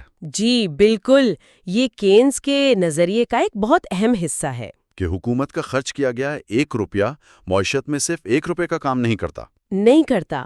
آپ تصور کریں کہ حکومت نے ایک سڑک بنانے کے لیے ایک ٹھیکیدار کو 1 کروڑ روپے دیے۔ ٹھیک ہے، ٹھیکیدار وہ پیسہ اپنے مزدوروں، سیمنٹ والوں اور مشین والوں کو دے گا۔ پھر وہ مزدور اپنی تنخواہ سے راشن خریدیں گے، دکاندار اس پیسے سے اپنے بچوں کی فیس دے گا، اور اسکول کا مالک اس سے نئی کرسیاں خریدے گا، اور اس طرح وہ 1 کروڑ روپے معاشیت میں کئی بار ہاتھ بدلے گا۔ اور شاید 3 یا 4 کروڑ روپے کی کل معاشی سرگرمی پیدا کر دے گا۔ جی، یہ ایسا ہے جیسے پانی میں ایک پتھر پھینکیں اور لہریں دور تک پھیلتی چلی جائیں۔ ٹھیک ہے، تو ایک اوزار تو حکومتی خرچ ہے، لیکن یہ تو ایک سست عمل ہو سکتا ہے نا؟ منصوبے منظور ہونے اور شروع ہونے میں وقت لگتا ہے۔ ہاں، وقت لگتا ہے۔ اس کے لیے دوسرا اوزار ہے زرعی پالیسی یا مانیٹری پالیسی، جو مرکزی بینک کے ہاتھ میں ہوتا ہے۔ جی، اس میں شرح سود کو کم کیا جاتا ہے۔ جب بینک سے قرض لینا سستا ہو جاتا ہے تو کاروبار نئی فیکٹریاں لگانے کے لیے زیادہ قرض لیتے ہیں، جس سے سرمایہ کاری بڑھتی ہے اور ٹب میں پانی بھرنے لگتا ہے۔ لیکن کینز اور ان کے حامیوں کا ماننا تھا کہ گہرے بحران کے وقت یہ اوزار زیادہ کارآمد نہیں ہوتا۔ کیوں؟ ان کے مطابق جب معیشت ڈوب رہی ہو تو شرح سود کو صفر بھی کر دیں، کوئی کاروبار قرض لے کر نئی سرمایہ کاری کا خطرہ مول نہیں لے گا۔ اچھا، ایسے میں صرف حکومت کا براہ راست خرچی کام آتا ہے۔ تو ان نظریات نے حکومتوں کو ایک طرح کا روڈ میپ دے دیا، اور اسی سوچ سے ایک اور بڑا دلچسپ خیال نکلا، فلپس کرو۔ جی، فلپس کرو۔ مجھے یہ ہمیشہ ایک مینیو کی طرح لگتا ہے جس میں سے حکومت اپنی پسند کی ڈش چن سکتی ہے۔ بالکل صحیح کہا آپ نے، یہ ایک مینیو ہی تھا۔ فلپس کرو نے کہا کہ بے روزگاری اور مہنگائی کے درمیان ایک الٹا تعلق ہے۔ جیسے سیسو پر اگر ایک بچہ اوپر جاتا ہے تو دوسرا نیچے آتا ہے۔ بالکل، اگر حکومت بے روزگاری کم کرنا چاہتی ہے تو اسے تھوڑی زیادہ مہنگائی کو قبول کرنا پڑے گا، اور اگر مہنگائی کو قابو میں کرنا اولین ترجیح ہے تو پھر بے روزگاری میں تھوڑا اضافہ برداشت کرنا ہوگا۔ اور کئی دہائیوں تک حکومتیں اسی مینیو کو دیکھ کر اپنی معاشی پالیسیاں بناتی رہیں۔ اور ایسا لگتا تھا کہ سب کچھ ٹھیک چل رہا ہے، لیکن پھر 1970 کی دہائی آئی۔ اور اس مینیو کی ساری ڈشز خراب ہو گئیں۔ جی ہاں، ہاں، یہاں سے کہانی ایک بہت ہی عجیب موڑ لیتی ہے۔ 70 کی دہائی میں کچھ ایسا ہوا جس نے معاشی ماہرین کو سر پکڑنے پہ مجبور کر دیا، ایک طرف مہنگائی آسمان سے باتیں کر رہی تھی، اور دوسری طرف بے روزگاری بھی کم ہونے کا نام نہیں لے رہی تھی۔ جی، یہ تو فلپس کرو کے نظریے کے بالکل الٹ تھا۔ یہ کیسے ہو سکتا ہے کہ سیسا کے دونوں سرے ایک ہی وقت میں اوپر چلے جائیں؟ اسی عجیب و غریب صورتحال کو اسٹیگفلیشن کا نام دیا گیا، اسٹیگفلیشن۔ یعنی معاشی جمود اسٹیگنیشن اور افراط زر انفلیشن کا ایک زہریلا امتزاج۔ بالکل۔ اور یہ عام آدمی کے لیے دوہری مار تھی۔ ایک طرف نوکری ملنا مشکل تھا، اور دوسری طرف جو پیسہ جیب میں تھا اس کی قیمت روز بروز کم ہوتی جا رہی تھی۔ گھر کا بجٹ چلانا ایک ڈراونا خواب بن گیا تھا۔ لیکن یہ صرف عام آدمی کے لیے ہی نہیں، معاشی ماہرین کے لیے بھی ایک ڈراونا خواب رہا ہوگا۔ یقیناً۔ ان کا پورا نظریہ، ان کا بنایا ہوا نقشہ اچانک ایک ایسی دنیا دکھا رہا تھا جو حقیقت سے بالکل مختلف تھی۔ ہاں، بالکل۔ یہ ایک بہت بڑا علمی بحران تھا۔ کینز کا نظریہ جو پچھلے 40 سال سے معاشی سوچ پر حاوی تھا، اس نئی صورتحال کو سمجھا ہی نہیں پا رہا تھا۔ اور جب آپ کا سب سے بڑا اور کامیاب ترین نظریہ ہی ناکام ہو جائے تو یہ نئے اور متبادل خیالات کے لیے دروازے کھول دیتا ہے۔ لوگ کہنے لگے کہ شاید ہم غلط سمت میں جا رہے ہیں۔ شاید حکومت کا معیشت میں اتنا عمل دخل ہی مسئلے کی جڑ ہے۔ جی، تو اگر کینز کا نقشہ غلط ثابت ہو رہا تھا تو کوئی تو نیا نقشہ لے کر آیا ہوگا۔ یقیناً کوئی تو تھا جو کہہ رہا تھا کہ میں نے تو پہلے ہی کہا تھا کہ یہ راستہ ٹھیک نہیں ہے۔ اور وہ آواز کون تھی؟ اور وہ آواز تھی ملٹن فریڈمن کی۔ شکاگو یونیورسٹی سے تعلق رکھنے والے فریڈمن کینز کے سب سے بڑے ناقدین میں سے تھے۔ ان کے مکتب فکر کو مانیٹرزم کہا جاتا ہے۔ جی، مانیٹرزم۔ ان کا بنیادی فلسفہ کینز کے بالکل الٹ تھا۔ جہاں کینز کہتے تھے کہ مسئلہ مارکیٹ میں ہے اور حل حکومت کے پاس، وہیں فریڈمن کا کہنا تھا کہ مسئلہ حکومت کی بے جا مداخلت ہے اور حل مارکیٹ کو آزاد چھوڑ دینے میں ہے۔ تو فریڈمن کا نظریہ کس چیز پر مبنی تھا؟ اگر کینز باتھ ٹب اور پانی کی سطح پہ توجہ دے رہے تھے تو فریڈمن کس چیز کو دیکھ رہے تھے؟ فریڈمن کی ساری توجہ صرف ایک چیز پر تھی، پیسہ۔ پیسہ؟ یعنی معیشت میں پیسے کی کل مقدار یا منی سپلائی، ان کے نظریے کو سمجھنے کے لیے زر کی مقداری نظریے کو دیکھنا ہوگا۔ Quantity theory of money. جی، اسے ایک بہت ہی سادہ مثال سے سمجھا جا سکتا ہے۔ فرض کریں کہ ایک جزیرے پر سال میں صرف 100 اناناس پیدا ہوتے ہیں، ٹھیک ہے۔ اور ہر اناناس کی قیمت $1 ہے، تو اس جزیرے کی کل قومی آمدنی $100 ہوئی۔ سادہ سی بات ہے۔ اب فرض کریں کہ اس جزیرے پر کل $20 کے نوٹ گردش کر رہے ہیں۔ $100 کی خرید و فروخت مکمل کرنے کے لیے ہر ڈالر کے نوٹ کو سال میں اوسطاً کتنی بار ہاتھ بدلنا پڑے گا؟ 5 بار۔ $20 ضرب 5، $100۔ بالکل، اسے پیسے کی گردش کی رفتار یا ویلوسٹی آف سرکولیشن کہتے ہیں۔ فریڈمن کا کہنا تھا کہ یہ رفتار عام طور پر کافی مستقیم رہتی ہے۔ اچھا۔ اب اگر مرکزی بینک پیسے کی سپلائی دگنی کر کے $40 کر دے تو کیا ہوگا؟ اگر رفتار وہی رہے یعنی 5، تو کل قومی آمدنی بھی دگنی ہو کر $200 ہو جائے گی۔ صحیح۔ لیکن اصل سوال یہ ہے کہ یہ $200 کی آمدنی کیسے بنی؟ کیا جزیرے پر 200 اناناس پیدا ہوئے اور $1 میں بکے، یا اناناس اب بھی 100 ہی پیدا ہوئے لیکن ان کی قیمت بڑھ کر $2 ہو گئی؟ آپ نے بالکل صحیح سوال پکڑا۔ فریڈمن نے کہا کہ بہت تھوڑے عرصے کے لیے جب حکومت معیشت میں پیسہ ڈالتی ہے تو کمپنیاں زیادہ پیداوار شروع کر دیتی ہیں، اور بے روزگاری کم ہو جاتی ہے۔ جی، لیکن یہ اثر ایک دھوکے پر مبنی ہوتا ہے جسے انہوں نے منی ایلیوژن یا زر کا فریب کہا۔ زر کا فریب؟ ہاں، مزدور دیکھتے ہیں کہ ان کی تنخواہیں بڑھ گئی ہیں تو وہ خوش ہو کر زیادہ کام کرنے لگتے ہیں، لیکن بہت جلد انہیں احساس ہوتا ہے کہ بازار میں ہر چیز کی قیمت بھی بڑھ گئی ہے، اور ان کی حقیقی قوت خرید، یعنی وہ اپنی تنخواہ سے کتنا سامان خرید سکتے ہیں، وہ تو پہلے جیسی ہی ہے۔ بالکل۔ لیکن کیا آج کے دور میں بھی یہ منی ایلیوژن کام کرتا ہے؟ اب تو مہنگائی کی خبریں فوراً پھیل جاتی ہیں۔ کیا لوگ اب بھی اتنے بھولے ہیں؟ بہت اہم نقطہ ہے، اور فریڈمن کے ناقدین یہی کہتے ہیں۔ لیکن فریڈمن کا جواب یہ تھا کہ چاہے لوگوں کو جلدی پتہ چلے یا دیر سے، نتیجہ ایک ہی نکلتا ہے۔ اور وہ کیا؟ جیسے ہی مزدوروں کو اس فریب کا احساس ہوتا ہے، وہ اپنا کام کم کر دیتے ہیں اور بے روزگاری واپس اپنی فطری شرح پر آ جاتی ہے۔ یعنی معیشت میں ہمیشہ کچھ نہ کچھ بے روزگاری رہتی ہے؟ جی، حکومت اسے عارضی طور پر تو کم کر سکتی ہے، لیکن مستقل طور پر نہیں۔ تو اس سب کا حتمی نتیجہ کیا نکلا؟ فریڈمن کا پیغام کیا تھا؟ فریڈمن کا پیغام بہت واضح اور دو ٹوک تھا۔ حکومت طویل مدت میں بے روزگاری کو کم نہیں کر سکتی۔ اس کی تمام کوششیں، بات تب بھرنے کی تمام پالیسیاں آخر میں صرف اور صرف ایک چیز پیدا کرتی ہیں: مہنگائی۔ تو حکومت کے لیے بہترین پالیسی کیا ہے؟ بہترین پالیسی یہ ہے کہ وہ معیشت کو چلانے کی کوشش چھوڑ دے۔ اسے صرف ایک کام کرنا چاہیے: پیسے کی سپلائی کو ایک مستحکم اور قابل پیشن گوئی شرح سے بڑھائے، مثلاً سالانہ 3%۔ جی، اور باقی سب کچھ مارکیٹ کی طاقتوں پر چھوڑ دے۔ فریڈمن نے تو کینز کے معاشی نظریے کی بنیادوں پر حملہ کیا، لیکن ایک اور مفکر نے اس سے بھی ایک قدم آگے جا کر سوال اٹھایا۔ James Buchanan. ہاں، جیمز بیوکینن نے پوچھا کہ ہم یہ مان ہی کیوں رہے ہیں کہ حکومت معیشت کو ٹھیک کرنا چاہتی بھی ہے؟ یہ تو بہت ہی بنیادی سوال ہے۔ چارلی چیپلن کا ایک مشہور قول ہے کہ میں صرف ایک چیز ہوں، اور وہ ہے ایک مسخرہ، اور یہ مجھے کسی بھی سیاستدان سے بہت اونچے مقام پر رکھتا ہے۔ جی، بیوکینن کا نظریہ، جسے پبلک چوائس تھیوری کہتے ہیں، اسی خیال کو معاشی زبان دیتا ہے۔ وہ اسے بغیر رومان کے سیاست کہتے تھے۔ بالکل۔ یہ نظریہ اس بنیادی اور سادہ لوح مفروضے کو چیلنج کرتا ہے کہ سیاستدان اور سرکاری افسران کوئی فرشتے ہیں جو صرف عوام کی بھلائی کے لیے کام کرتے ہیں۔ بیوکینن نے کہا کہ یہ لوگ بھی عام انسانوں کی طرح اپنے ذاتی مفادات کے لیے کام کرتے ہیں۔ اور ایک سیاستدان کا سب سے بڑا ذاتی مفاد کیا ہوتا ہے؟ اگلا الیکشن جیتنا اور اقتدار میں رہنا۔ بالکل، اور اقتدار میں رہنے کے لیے وہ ایسی پالیسیاں بناتے ہیں جن سے ان کے حامیوں یا ووٹروں کو فائدہ پہنچے۔ اور یہیں سے رینٹ سیکنگ کا تصور آتا ہے۔ جی، رینٹ سیکنگ۔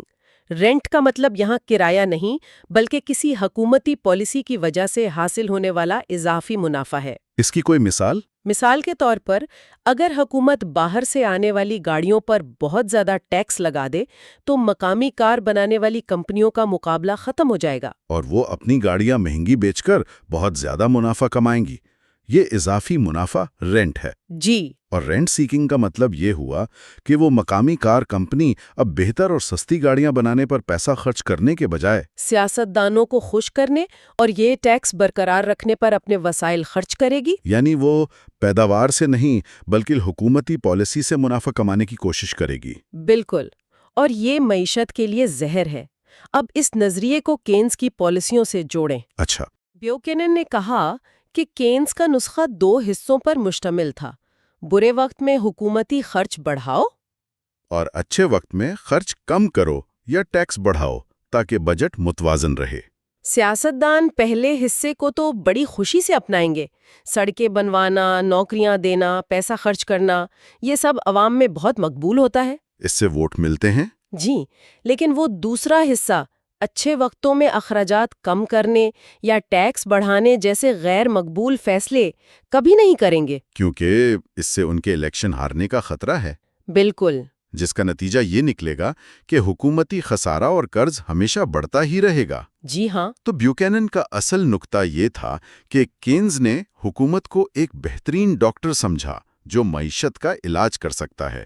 لیکن بیوکینن نے کہا، ایک منٹ رکیے، کیا ہم نے یہ چیک کیا ہے کہ ڈاکٹر خود تو بیمار نہیں؟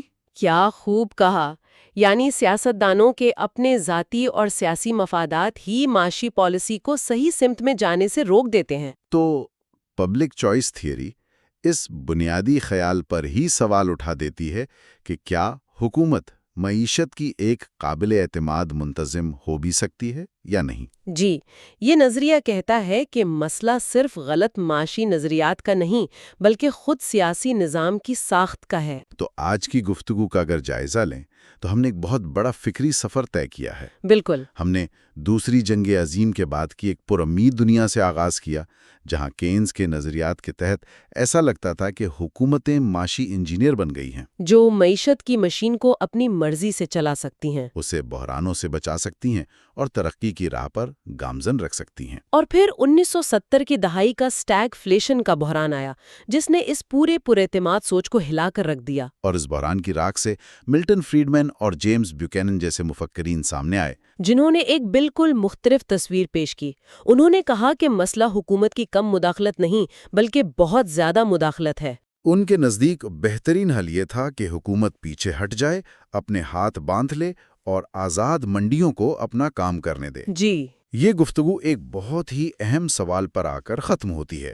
اگر حکومتوں پر بھروسہ نہیں کیا جا سکتا اور منڈیاں ہی جواب ہیں، تو یہ منڈیاں خود کتنی عقل مند اور قابل اعتبار ہیں؟ کیا یہ ہمیشہ منطق اور سمجھداری سے کام کرتی ہیں؟ یہی وہ سوال ہے جو ہمیں ہماری اگلی گفتگو کی طرف لے جاتا ہے، کیونکہ جب لوگ پیسہ کمانے کے لیے مستقبل کی پیشین گوئیاں شروع کر دیتے ہیں تو ہم عقلی توقعات یعنی ریشنل ایکسپیکٹیشنز کی دنیا میں داخل ہو جاتے ہیں۔ اور مالیاتی اسپیکولیٹرز، فائنینشل اسپیکولیٹرز کی دنیا میں۔ یہ ایک ایسی دنیا ہے جہاں ایک لمحے میں اربوں ڈالر ایک کرنسی سے دوسری میں منتقل ہو جاتے ہیں۔ اور جہاں ایک افواہ پوری معیشت کو ہلا کر رکھ سکتی ہے۔ بالکل۔ تو اگلی بار ہمارے ساتھ شامل ہوں جب ہم مستقبل پر نظر رکھنے والوں اور کرنسیوں کی قیمتوں پر اربوں کی شرط لگانے والوں کے ذہنوں کو کھوجیں گے، اور ہم یہ جاننے کی کوشش کریں گے کہ کیا منڈیاں واقعی اتنی ہم آہنگ اور مؤثر ہیں جتنا فریڈمین جیسے مفکرین سمجھتے تھے، یا ان کی اپنی منطق بھی جذبات اور انسانی نفسیات کی غلام۔ تو لیجئے ہم معاشی نظریات کے اس لمبے اور دلچسپ سفر کے بالکل آخری موڑ پر آ پہنچے۔ جی بالکل۔ ایسا لگ رہا ہے جیسے ہم نے ایک پوری دنیا دیکھ لی۔ آدم اسمتھ کے غیر مرئی ہاتھ سے شروع کیا، مارکس کے انقلابی خیالات سے گزرے، کینز کی بصیرت کو پرکھا، اور اب ہم آج کی دنیا کے انتہائی پیچیدہ چوراہے پہ کھڑے ہیں۔ بالکل، اور یہ آخری پڑاؤ شاید سب سے اہم ہے، کیونکہ اب ہم صرف پرانے نظریات کی بات نہیں کر رہے ہیں۔ صحیح۔ اب ہم ان سوالات سے ٹکرا رہے ہیں جو معاشیات کی اپنی بنیادوں کو ہلا دیتے ہیں، جیسے کہ کیا معاشیات واقعی ہمارے مسائل حل کر سکتی ہے، یا کہیں ایسا تو نہیں کہ یہ خود بھی کچھ مسائل کی جڑ ہو؟ یہ وہ سوالات ہیں جو آج کے ماہرین معاشیات کو آپ کہہ لیں رات کو سونے نہیں دیتے۔ تو چلیں پھر اسی گتھی کو سلجھانے کی کوشش کرتے ہیں۔ سب سے پہلی اور بنیادی بات جو مجھے ہمیشہ کھٹکتی ہے وہ یہ ہے کہ پرانی معاشیات کا سارا ڈھانچہ ایک مفروضے پر کھڑا ہے کہ ہم انسان ہر وقت سوچ سمجھ کر منطقی فیصلے کرتے ہیں اور ہمارے پاس ساری معلومات ہوتی ہیں، لیکن ہم سب جانتے ہیں حقیقت میں ایسا بالکل نہیں ہوتا۔ آپ نے بالکل صحیح جگہ سے پکڑا ہے، اور اس حقیقت کو سمجھنے کی سب سے بہترین چابی ہمیں ایک کہانی سے ملتی ہے۔ اچھا، یہ بھارتیہ ماہر معاشیات امرتیا سین کے بچپن کا ایک واقعہ ہے۔ جب وہ صرف 11 سال کے تھے تو ڈھاکہ میں ہندو مسلم فسادات پھوٹ پڑے۔ ایک دن انہوں نے دیکھا کہ قادر میاں نامی ایک مسلمان مزدور بھاگتا ہوا ان کے گھر کے باغ میں گھس آیا۔ اس کی پیٹھ پر چھرا گھونپا گیا تھا اور وہ بری طرح زخمی تھا۔ اللہ، بہت افسوسناک۔ سین نے اسے پانی پلایا، مدد کے لیے چیخو پکار کی، لیکن وہ غریب آدمی ہسپتال جاتے ہوئے راستے میں ہی دم توڑ گیا۔ اور مرنے سے پہلے اس نے سین کو بتایا تھا کہ اس کی بیوی نے اسے ہندو علاقے میں کام پر جانے سے روکا تھا، لیکن گھر میں بچے بھوکے تھے اور اسے یہ خطرہ مول لینا ہی پڑا۔ تو مطلب ان کے پاس کوئی اور راستہ ہی نہیں تھا؟ بالکل۔ اب یہاں پر ایک عام انسان شاید صرف افسوس کرتا، لیکن سین کے ذہن میں ایک طوفان برپا ہو گیا۔ انہیں احساس ہوا کہ غربت صرف پیسوں کی کمی کا نام نہیں ہے۔ اچھا، غربت کا اصل مطلب ہے آپ کے پاس انتخاب کی آزادی کا نہ ہونا۔ ایک امیر آدمی اس دن گھر پر رہ سکتا تھا، لیکن قادر میاں کے پاس یہ آپشن نہیں تھا۔ انہیں اپنی جان اور اپنے خاندان کی بھوک کے درمیان ایک ناممکن انتخاب کرنا پڑا۔ جی، اور اسی ایک واقعے سے ان کے مشہور کیپیبلٹیز یعنی صلاحیتوں کے نظریے نے جنم لیا۔ اچھا، تو یہ کیپیبلٹیز کا نظریہ کیا ہے؟ مطلب اصل ترقی ملک کی GDP کا بڑھنا نہیں، بلکہ اس کے شہریوں کی صلاحیتوں میں اضافہ ہے۔ جیسے کیا آپ تعلیم یافتہ ہیں؟ کیا آپ صحت مند ہیں؟ کیا آپ کو معاشرے میں اپنی بات کہنے کی آزادی ہے؟ کیا آپ محفوظ محسوس کرتے ہیں؟ یہ ہیں اصل ترقی کے پیمانے۔ بالکل۔ سین نے معاشیات کا رخ اعداد و شمار سے ہٹا کر انسانی زندگی کی حقیقتوں کی طرف موڑ دیا۔ اور یہ مسئلہ صرف انفرادی نہیں، یہ پورے بازار میں پھیلا ہوا ہے۔ جی، اور یہاں جارج ایکرولوف کا لیمو کا بازار یا دی مارکیٹ فار لیمنز والا نظریہ دماغ کی بتی جلا دیتا ہے۔ لیمن امریکی زبان میں ایسی چیز کو کہتے ہیں جو دکھنے میں تو ٹھیک لگے لیکن اندر سے خراب ہو۔ اچھا، یہ استعمال شدہ کاروں والی مثال ہے نا، کہ گاڑی بیچنے والے کو تو سب پتا ہوتا ہے کہ انجن میں کیا مسئلہ ہے، لیکن خریدار بیچارہ اندھیرے میں ہوتا ہے۔ اس کے پاس معلومات ادھوری ہیں۔ جی، اب سوچیں اس کا نتیجہ کیا نکلے گا۔ خریدار کو جب ہر گاڑی پر شک ہوگا کہ کہیں یہ لیمو نہ ہو تو وہ کسی بھی گاڑی کی اچھی قیمت نہیں لگائے گا، وہ ایک اوسط قیمت دے گا۔ بالکل، اور اس وجہ سے جن لوگوں کے پاس واقعی اچھی صاف ستھری گاڑیاں ہیں وہ سوچیں گے کہ بھئی اتنی کم قیمت پر بیچنے کا کیا فائدہ، اور وہ اپنی گاڑیاں بازار سے ہٹا لیں گے۔ جی، تو بازار میں صرف خراب یعنی لیمو گاڑیاں ہی رہ جائیں گی، اور آخرکار شاید کوئی بھی استعمال شدہ گاڑی خریدنا ہی نہیں چاہے گا اور پورا بازار ہی ٹھپ ہو جائے گا۔ بالکل۔ اور جوزف سٹوگلٹس جیسے ماہرین کہتے ہیں کہ یہ صرف گاڑیوں کا مسئلہ نہیں ہے، انشورنس، بینکنگ، ہر جگہ یہی ہو رہا ہے۔ تو اس کا مطلب ہے کہ آدم اسمتھ کا وہ مشہور غیر مرئی ہاتھ یا تو کام کرنا چھوڑ دیتا ہے، یا شاید اس کا وجود ہی ایک وہم ہے۔ تو یہ لیمو کا مسئلہ تو تب ہے جب ہمارے پاس معلومات کی کمی ہو، لیکن کیا ہوتا ہے جب ہمارے پاس ساری معلومات ہو مگر ہمارا اپنا دماغ ہی ہمارا دشمن بن جائے؟ مجھے لگتا ہے یہاں سے کہانی اور بھی دلچسپ ہو جاتی ہے۔ بالکل، اور یہیں پر ڈینیل کانمن اور ایمس ٹورسکی جیسے ماہر نفسیات کی انٹری ہوتی ہے، جنہوں نے معاشیات کی بنیادیں ہلا دیں۔ اچھا، انہوں نے ثابت کیا کہ انسان کوئی منطقی مشین نہیں بلکہ نفسیاتی تعصبات کا ایک چلتا پھرتا مجموعہ ہے۔ ان کا وہ نقصان سے نفرت یا لاس ایورژن والا آئیڈیا تو کمال کا ہے، یعنی $50 ملنے کی خوشی اتنی نہیں ہوتی جتنا $50 کھونے کا دکھ ہوتا ہے۔ صحیح۔ جی، اور اس کی ایک بڑی مزیدار مثال ایک پروفیسر کی ہے جو مہنگی شراب کی بوتلیں جمع کرتا تھا۔ وہ کسی خاص بوتل کے لیے مان لیجئے $100 دینے کو تیار تھا، لیکن اگر کوئی اس سے وہی بوتل $300 میں خریدنے کی پیشکش کرتا تو وہ بیچنے سے صاف انکار کر دیتا۔ حالانکہ منطق کے طور پہ اسے بیچ دینی چاہیے تھی۔ بالکل، لیکن جیسے ہی کوئی چیز ہماری ملکیت میں آتی ہے ہمارا دماغ اس کی قیمت بڑھا دیتا ہے۔ یہ تو بالکل وہی بات ہوئی کہ میرے سٹور روم میں پڑی پرانی چیزیں جو میں سالوں سے استعمال نہیں کرتا، لیکن اگر کوئی مانگے تو لگتا ہے جیسے کوئی خزانہ مانگ رہا ہے۔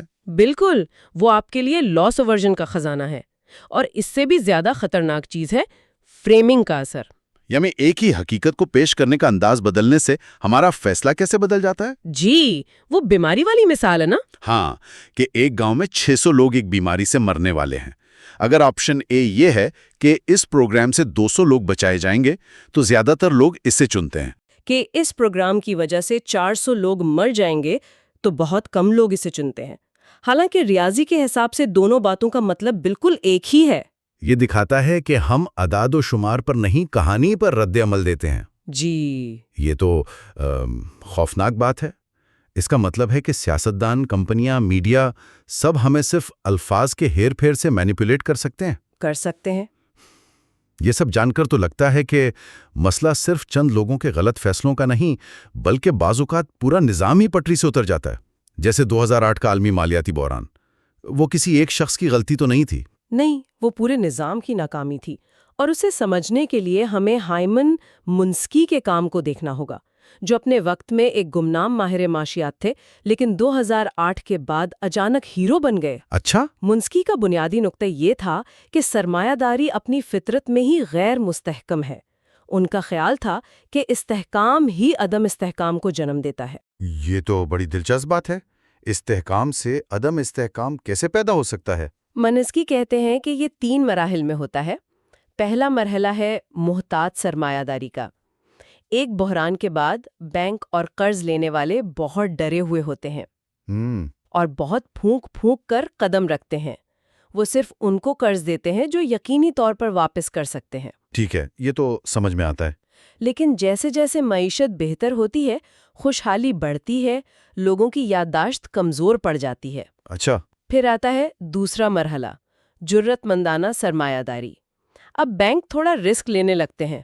وہ ایسے لوگوں کو بھی قرض دیتے ہیں جو شاید صرف سود ادا کر پائیں، اصل رقم نہیں۔ اچھا، یعنی اب خطرے کی گھنٹی بجنا شروع ہو گئی ہے۔ جی، اور پھر آتا ہے آخری دھماکہ خیز مرحلہ، لاپرواہ سرمایہ داری۔ اوہو۔ منسکی نے اس سے کونزی فائنانس کہا۔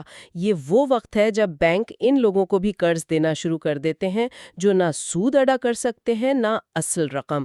ان کا سارا دار و مدار اس بات پر ہوتا ہے کہ جس چیز کے لیے قرض لیا جا رہا ہے، جیسے گھر، اس کی قیمت آسمان سے باتیں کرتی رہے گی۔